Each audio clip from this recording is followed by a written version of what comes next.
You can make money from your podcast with no minimum listenership. It's everything you need to make a podcast in one place.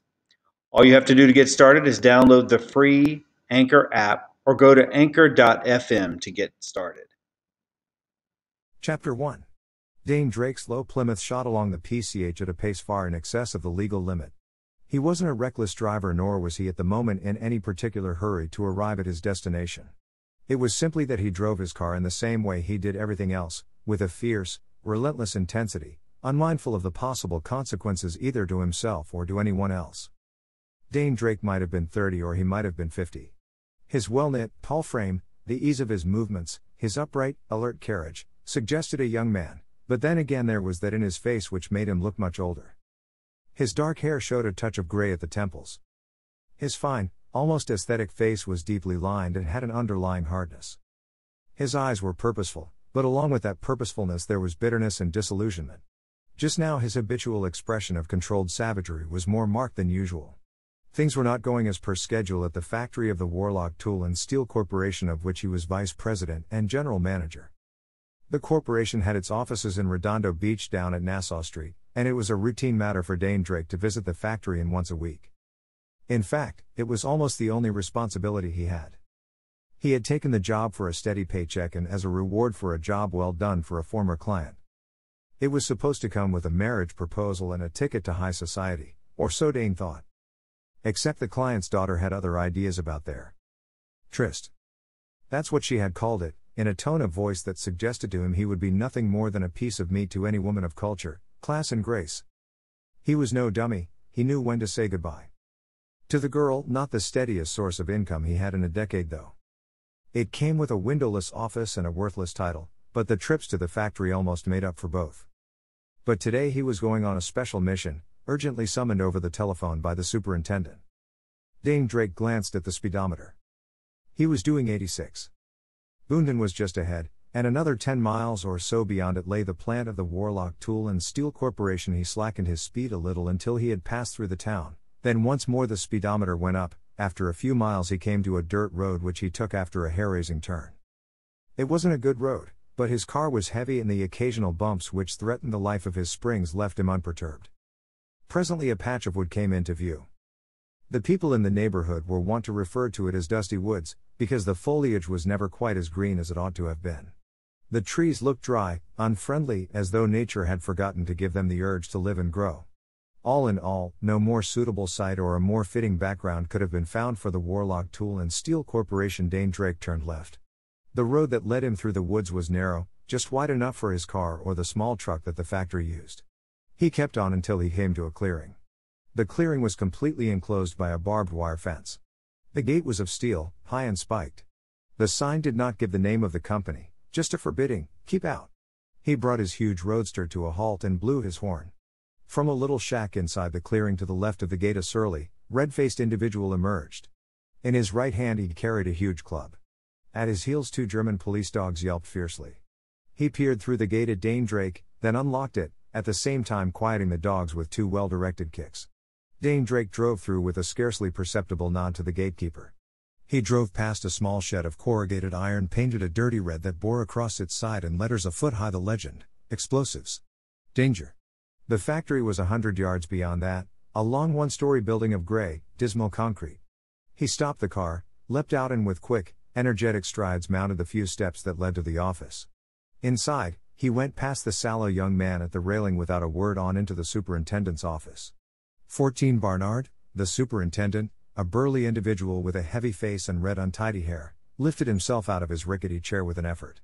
He said, "Hello, Mr. Drake," without any welcome in his tone.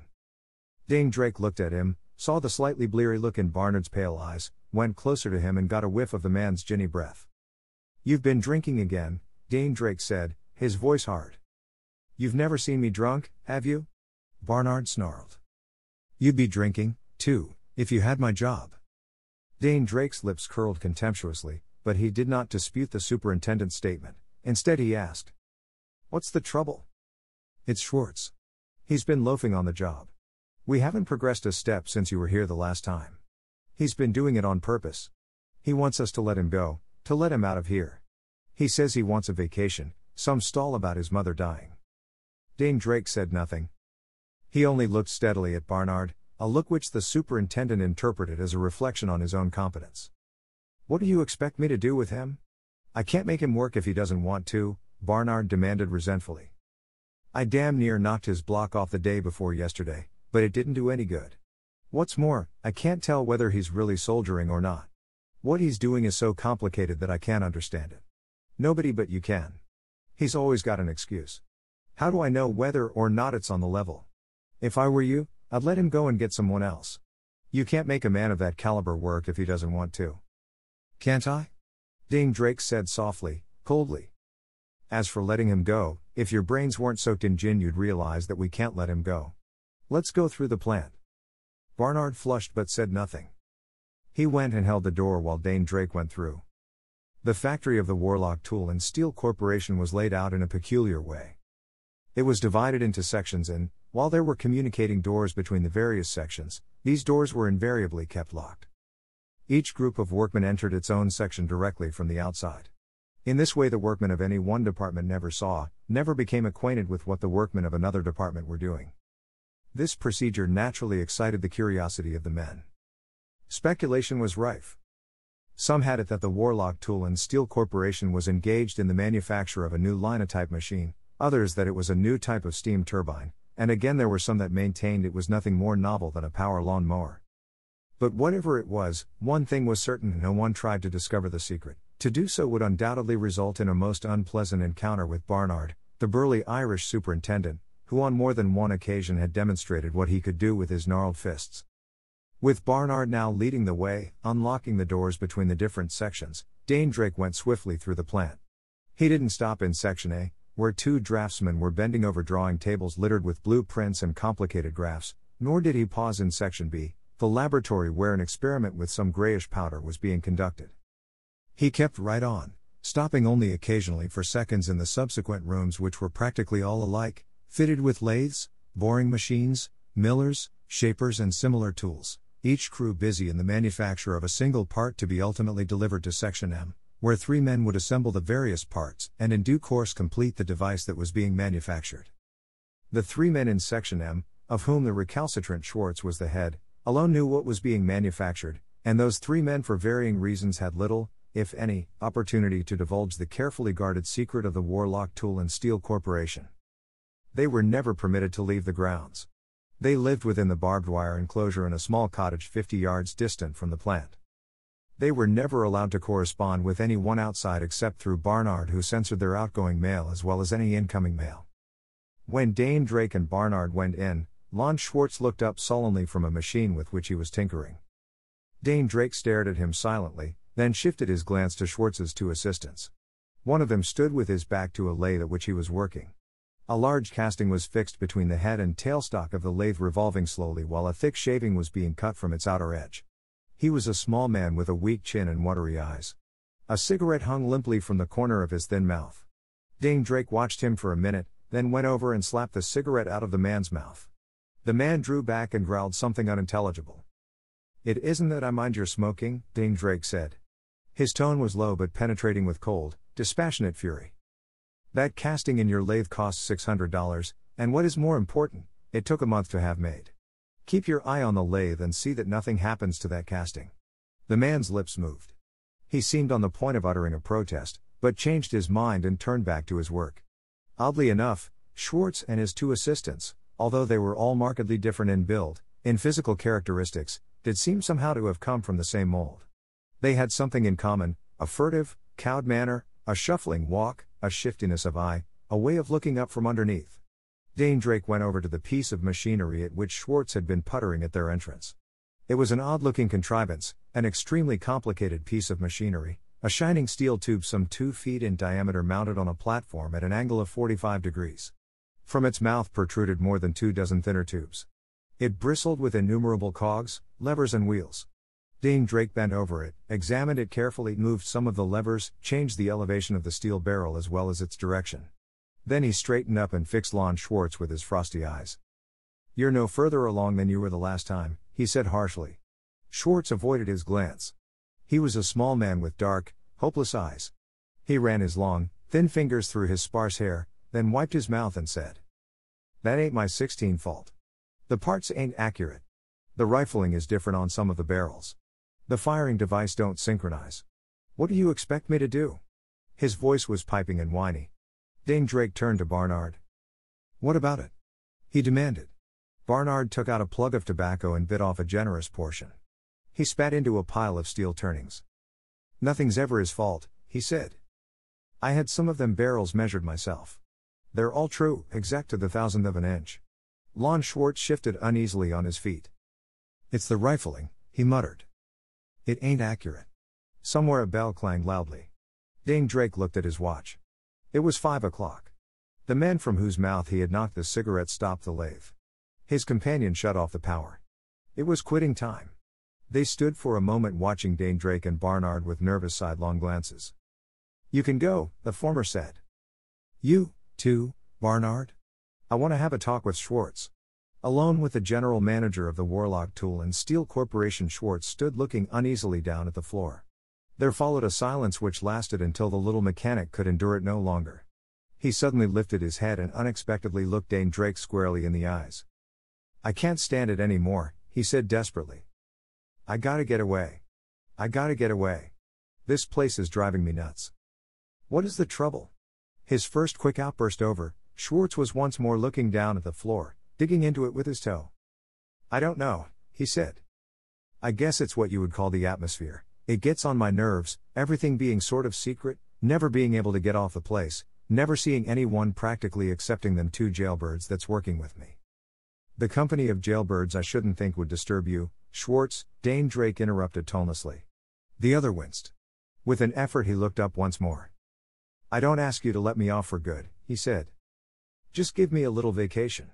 I got a mother what's sick in Akron, Ohio. I want to go and see her. I'll be right back in a week." "You have no mother, Schwartz, in Akron or anywhere else as far as I know," Dane Drake declared coldly. "Why can't you let me go for a little while? I won't run out on you for keeps. You know you can always make me come back." Dane Drake shook his head. "I know we can make you come back, but the risk is too great. You might talk. My associates would never consent to it even if I would, which I won't. There are millions involved here and we can't take any chances. You're being well paid, Schwartz, getting 10 times what you could earn anywhere else."